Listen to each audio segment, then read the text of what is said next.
Israeli military says the U.S. designated terrorist group Hamas has released 13 Israelis and 4 foreigners in the second round of swaps under a ceasefire deal. The military says Red Cross representatives transferred the freed hostages, including 4 Thais, to Egypt late Saturday. Hamas delayed the second round of swaps for several hours earlier Saturday. The militant group claimed that Israel had violated the terms of a truce deal. The last-minute delay created a tense standoff on the second day of what was meant to be a 4-day ceasefire. On the first day of the truce, Hamas released 24 of the roughly 240 hostages taken during its October 7th attack on Israel.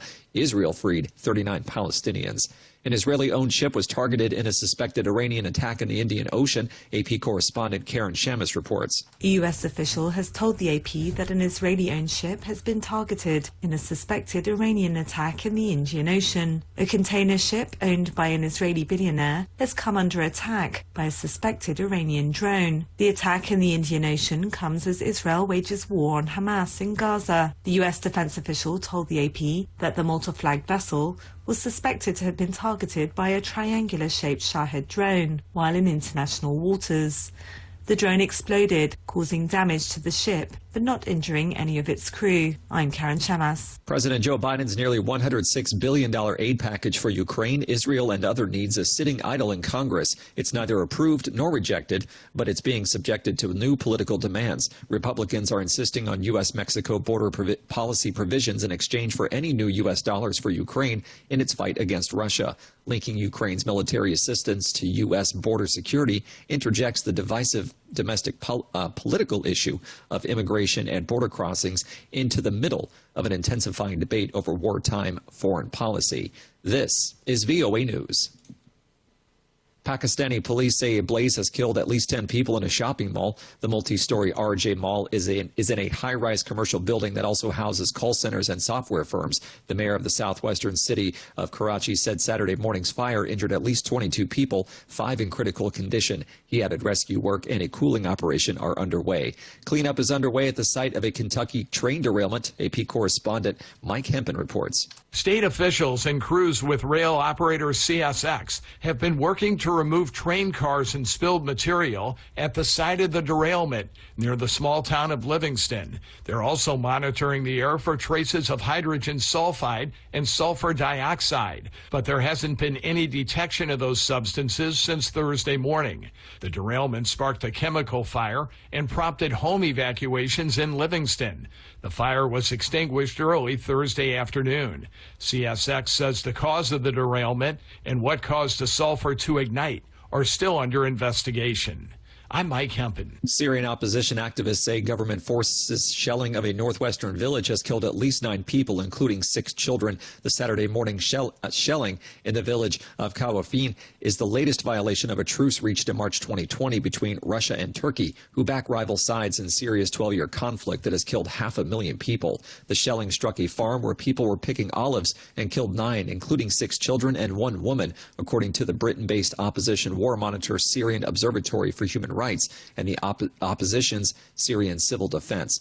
Honda is recalling certain Accord and HR-V vehicles due to a problem with the seatbelts. AP correspondent Tiffany Wong reports. According to notices published by Honda and the National Highway Traffic Safety Administration earlier this week, more than 300,000 Accord and HR-V vehicles from year 2023 and 2024 may have defects. The front seatbelt pretensioners, which tighten seatbelts in place upon impact, may be missing the rivet that secures the quick connector and wire plate. Regulators say this means that passengers may not be properly restrained in a crash. NHTSA credited the issue to an error made during assembly. No reports of injuries or deaths related to the faulty pretensioners have been filed. I am Tiffany Wong. Minnesota's Attorney General has denounced a prison attack on Derek Chauvin, saying the former Minneapolis police officer convicted of murdering George Floyd should be able to serve his sentence without fear of violence. A person familiar with the matter told the Associated Press on Friday that Chauvin was stabbed by another inmate at the Federal Correction Institution, Tucson, a medium security prison that has been plagued by security lapses and staffing shortages. A spokesman for the Minnesota Attorney General's office said Saturday the office had heard Chauvin was expected to survive.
Thank you for watching. Can you do me a favor? Please leave a comment in the comments section below. That would really help. Thank you, and see you again soon.